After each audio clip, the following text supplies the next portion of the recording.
Welcome back to another episode of Full Circle with me, Onyx. And we are now going to revert the word love. In our last video, we basically talked about how the word love is inverted in our psychology, in our society. Um, and we're taught inverted love through movies, you know, need, lack, want, happily ever after, looking towards the. So in magic, we work with thought forms, we work with symbols. When these symbols are animated, uh, it looks like an action. Uh, and so the acts of love are actually symbolic expressions that point to something called love. And so this is where I'm coming from. It's like in the art of magic, you quickly realize that all of your actions are symbolic expressions. You realize that you are a three-dimensional symbolic expression of an idea from a greater mind. And so this is why I use the word invert. Inverted magic is the opposite of, it is the anti of. And so the word inverted came up through a different few videos that I watched that were of like kind of mystical nature. And one lady was super paranoid and she was going on and on about lies, hidden in truths, and she was like freaking out. And she didn't have too many likes on her videos. And it's like, no wonder. It's like laced through your own content is this fear-based belief system, of negative. That's really not me. Underneath all my content is laced something very positive. So, but anyways, so the word love and what we do, what we want as a culture is validation. What we want is permission. What we want is security, reassurance, insurance, control, bondage, and answer to questions.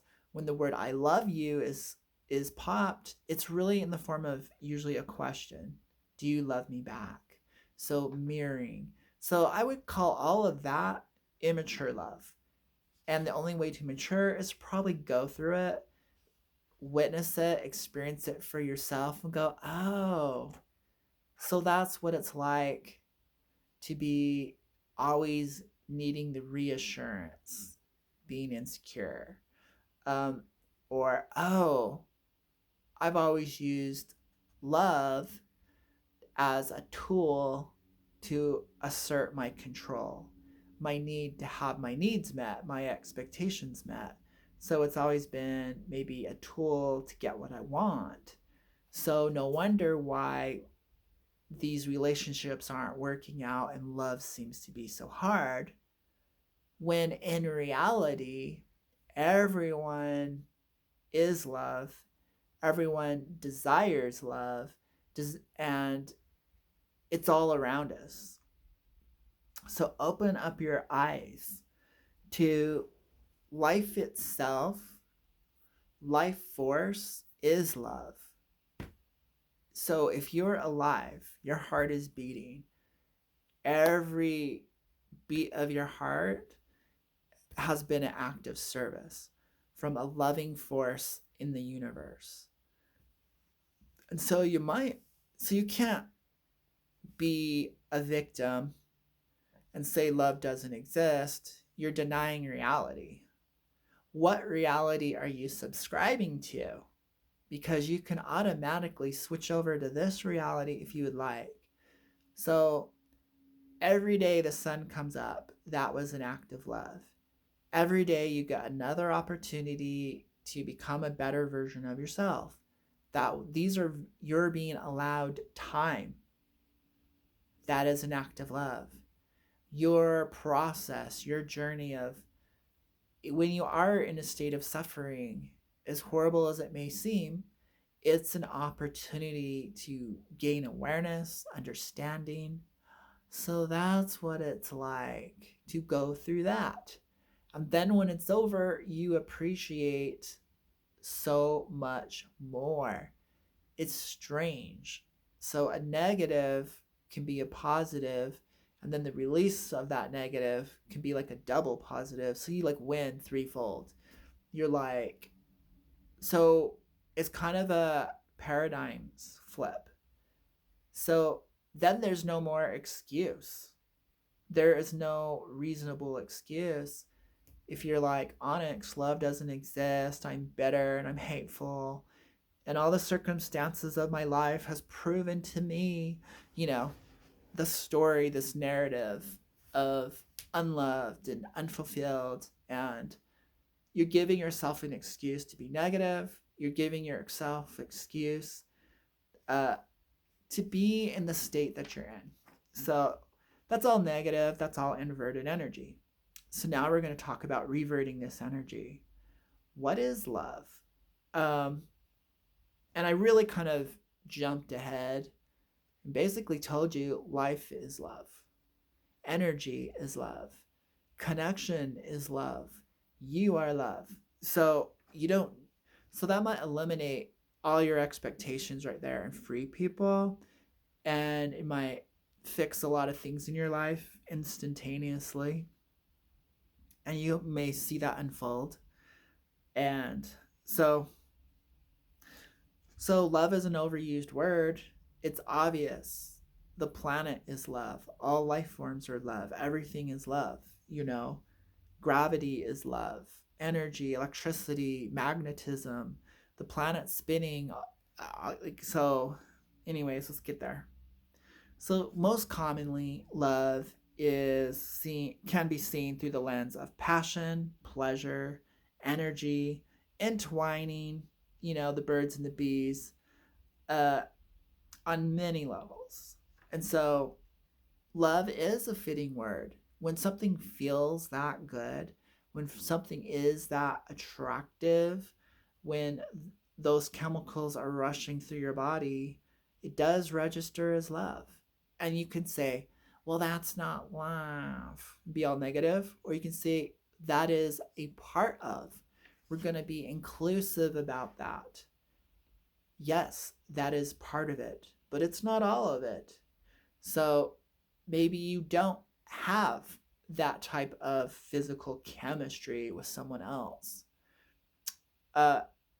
It's not the end of the world, you know? So that is not the total eliminating factor, but we also are honest with ourselves and we go, that chemistry is not there. I'm not going to be loved that way. Instead of falling into inverted negativity about it, you say, that's okay. I can go outside and enjoy the sun. That's okay. I have family, pets, loved ones, nature, my job. Like there's so many, all these interactions, my social causes, humanity itself. And if you don't like humanity, you know, there's so many options. The stars are shining down on you. Science is cool. Like, yeah, everything that you're interested in. That, and then those default things, food, entertainment. You know, it takes a lot of work to be a great actor. You know, there's so many hands creatively working to bring about these really cool shows that we see. So there's so much to appreciate and so much to value. So notice I use the word appreciate and value. And notice I'm using my awareness. So yeah, you can use your talent of awareness to look at all the things that are broken, all the flaws. You can use that same critical ability to see the slivers of gold, the threads of gold, shards of silver, and precious, beautiful gems. You can find the good in everything. It's just your psychological choice. Use use that ability instead of to criticize, to find all the good. Because, one day I was sitting there and I'm like, what is the difference between a positive and a negative person? I mean, life is always showing you both at the same time. It's showing you the positive and the negative. It's showing you the contrast equally at the exact same time, but it's your own psychology that chooses to notice the negative or the positive in that moment. So this is really bizarre. One day I got up and I went to put in my contacts. As I reached for the contact bottle, it was like reality turned into two images next to each other. It was like a dark shadowed version of reality and then a normal brighter version of reality. And it was almost like there were two exact images of that moment being presented to myself. And as I reached for the contact bottle, I could either go into the negative or go into the light. And my jaw dropped. I was like, oh my God, there are two realities being shown to me simultaneously. They're together as one experience, but I could actually separate them. And I could enter dark world reality or normal light world reality. What my normal. And there was a choice. And I was like, so through my own experience, I realized we're always presented two realities like together as one reality. But it doesn't take much to push your perspective, your awareness to the left or to the right, to the positive or to the negative. And it was really mind-blowing that happens moment to moment. So literally it was like two realities superimposed and presented like this, but they can separate in an instant, and I can choose to define a negative or choose to define the positive. And that was my experience of the moment. And I was like, whoa, that's a lot of power. But anyways, let's move on. So there's devotional love, and devotion could be, I would call it inverted if you're putting it towards a deity or a religion or an idea. And when you think devotion, you think idols. So when you start worshiping your special other person, you're making them the center of the world. Idea. The idea of perfectionism, the idea of love, the idea of safety, the idea of acceptance, the idea of care is being personified in the image of a person. Keep those ideals, drop the image. It is good to be compassionate. Beauty or perfection is beautiful. There's all kinds of perfection. Even the imperfections can point out perfection even more. So there's that duality going on, that paradox, that the one defines the other. And they're two sides of the same coin. So getting what you want, wanting what you want, have to kind of go together. When you're so separate, they unify through paradox. Two sides of the same coin. They come together.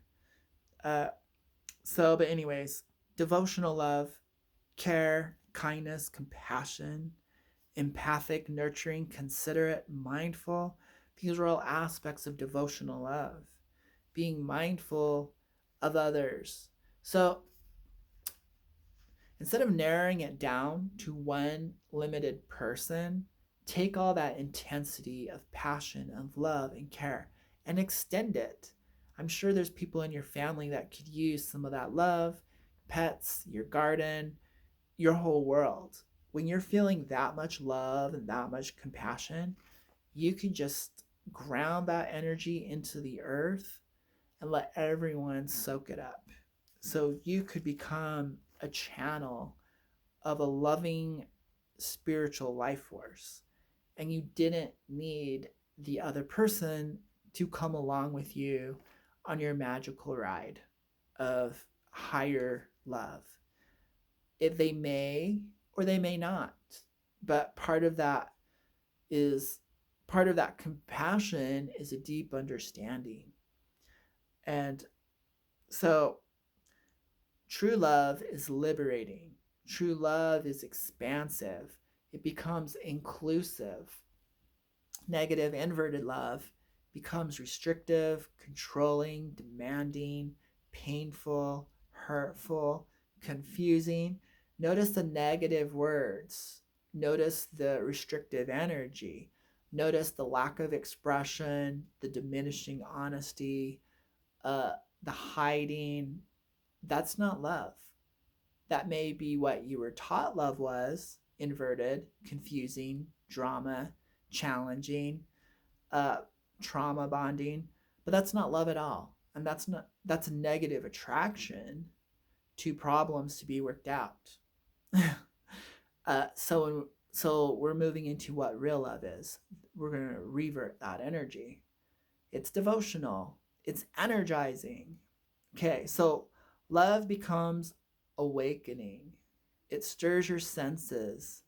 Um, it becomes astonishing, shocking, like you're struck by its power, its beauty, the magnitude, the high vibes, the wonder, the awe, the beauty. So we see this in nature.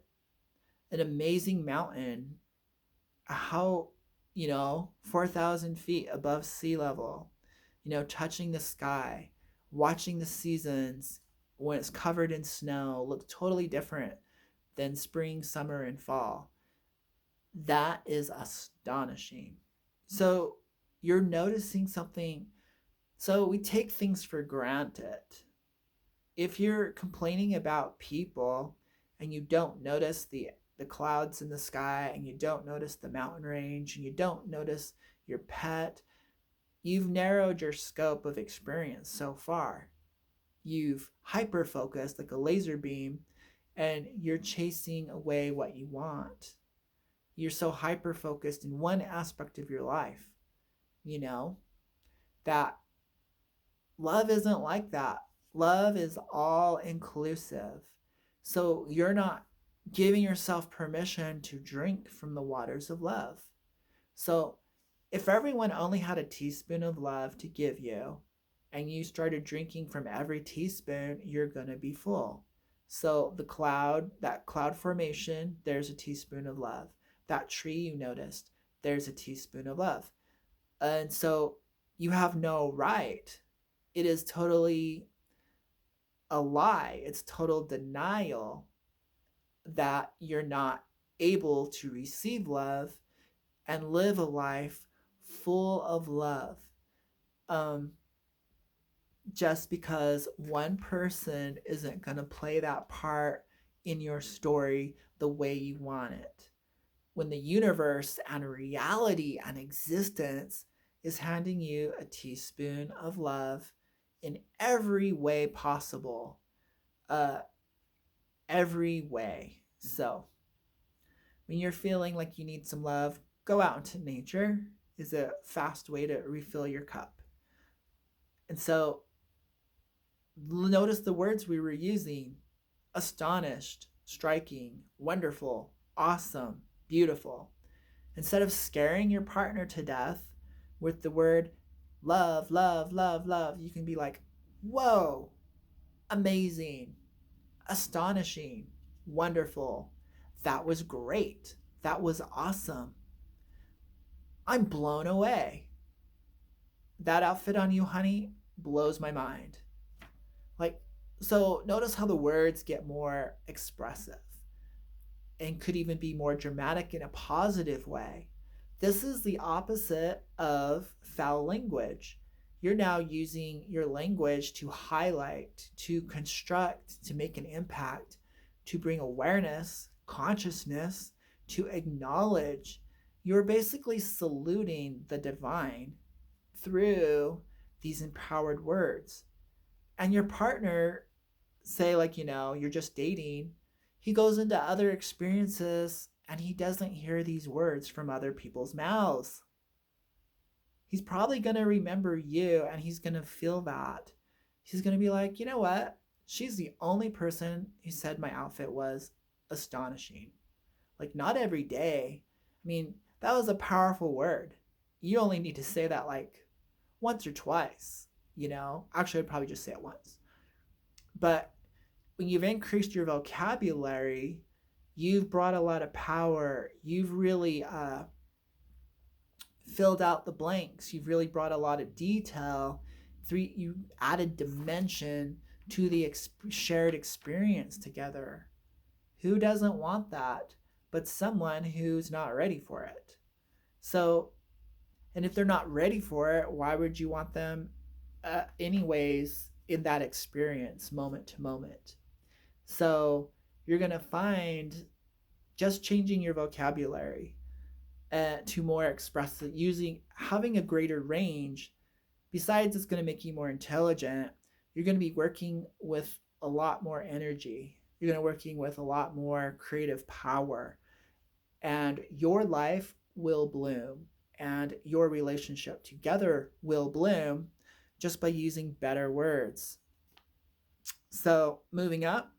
So with all this good, you're bound to be inspired. So love is actually very inspiring, freeing, expansive.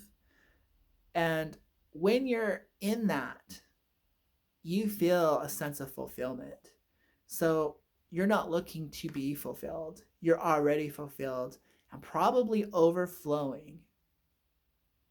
So fulfillment is one of my favorite words, and joy. I realized joy was a higher vibration than love. Love is pretty low vibration in just everyday life. It's low vibration. No one's going to fall in love with you because you said the word love. Toxic people fall in love with people who drop the word love. Toxic people freak out over the word love and make it more important than it is. People stay together when they feel joy. When they, I wouldn't even say stay together because that's controlling. But you're going to, when you feel fulfilled, when you feel joy, joy and freedom go together, because you would be having the permission to be your full, wonderful, inspiring self, creative, expressive. You're going to be able to express that joy. That's high vibration. Like, that's probably like the top. For me, that's the top of the human experience. Joy encompasses a deep sense of gratitude and appreciation. So for me, joy is like the top of my list. And so I'm obviously going to be around and create experiences that bring me joy. And so I think it's a far greater compliment to have someone in the state of joy around you. Not happy, not silly, not weird, but a sense of joy. Happy. Like you'll have to find out what that expression is for you. But real joy comes with a state of fulfillment. So that's not wanting, it's full. That's not needing, that's not expecting, that's not having to. It's a state of fulfillment. So then there's relax, there's ease, there's contentment. Those are all byproducts of being full of joy, being full of life, radiant. And so become joy itself, become radiant, become inspiring. You tell your partner, that inspires me, instead of, oh, that's lovely, or oh, that's cute. You can be like, use bigger words. I feel a deep sense of compassion. I love so and so so much. I'm overcome with joy. Of course, it's my pleasure. It feels great to be of service. It feels great to give. So when you're in the positive state, the reverted state of love, it's a giving thing, but there's no resentment, there's no sense of lack because you're tapped into an overflow, an abundance of this loving energy. Like, you don't feel depleted, you don't feel drained, you don't need any validation. You're like, I'm swimming in the sun right now. You know, I have so much and then some. So, and I have 100 times more than I need. And so you give it out freely, this type of love. And you don't feel resentment. You don't even build a story about it. You don't need a negative story. It doesn't need to validate you. You're already validated. You're like, the sensations that you feel, the way I want. So learning to drench yourself in this positive sense of fulfillment, radiance, uh, appreciation. That was something you did because you gave yourself permission to feel all this good. When you're in it and you look in the mirror, you accept that person reflected back. You're like, I feel so good. I have it all. So you find yourself more accepting of yourself, more accepting, and you see yourself differently. You're like, well, maybe in the past you would have criticized yourself, but in all this abundance of energy, of joy, of appreciation, of wonder, of awe, well, I don't see you like that anymore. I don't see my reflection in the mirror like that anymore. I see you're good the way you are. I accept you as you are. This is a different kind of acceptance. This is the reverted level of acceptance. I already know that you, in my aura of fulfillment, of joy, of appreciation, of gratitude, of beauty, automatically heals, automatically corrects whatever needs to be corrected. And the reality is, I can appreciate you where you are right now, because this you of where you are will never be this again. So I don't need to change it. I don't need to control it. I can just relax and enjoy it. So I don't feel a need to change you. I don't feel a need to change me. I feel the need to stay in this epic level of of fulfillment, of so love is fulfillment, love is expansion. Love, when you're that expanded, you understand more. You're touching a bigger universe because you're so expanded. You're all the universe is inside of you. This is a divine relationship. This is what you're seeking. You're seeking to fulfill yourself. And the key was level up your vocabulary. Notice, pay attention, let yourself have a teaspoon of love from everything that's offering it to you, because there's a lot out there. And you don't have to partake of inverted love. Want, need, manipulation, clinging, control, excuses. That is all sticky material. It doesn't digest. It doesn't feel good. And you know it because you're like, you don't need to force yourself. You don't need to convince yourself. You don't need to think about it. You're either struck by that beauty, you felt compelled to go for it in a positive way, and there's no guilt, there's no shame attached to it, there's no programming. You're just like, the sun is shining, the clouds are moving, The mountain is there, the trees are there. My pets are doing what pets do. My family members are doing what family members do. Life is happening. I'm in the happening, and it feels good, you know?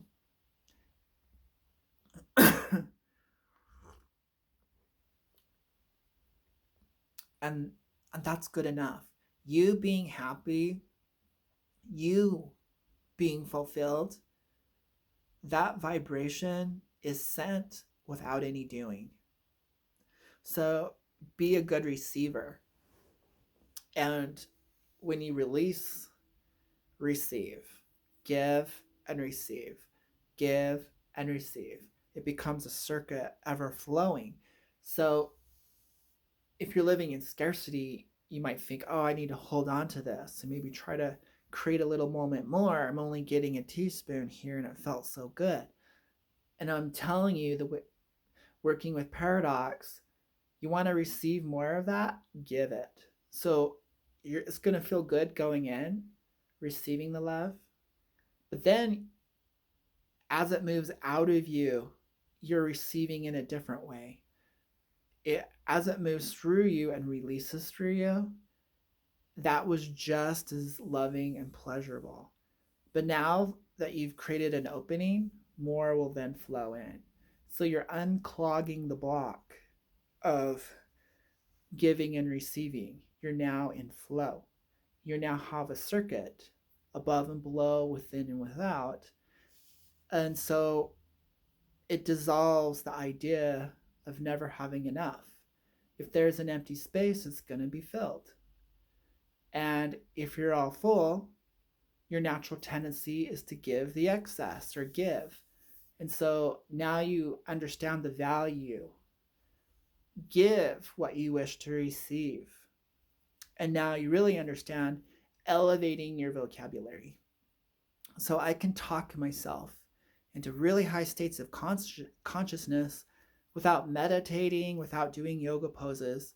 I just level up my language. So things might start off as, okay, great, fine.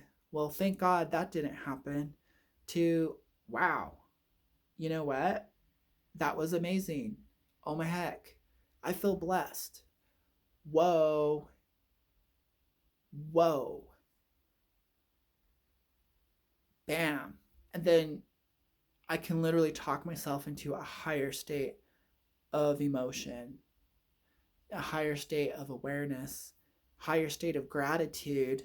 And I can get out of the inverted energy, the upside down flipped expression of what's being promoted in the world, and go into the actual thing. So I can eat of the fruit of the tree of life.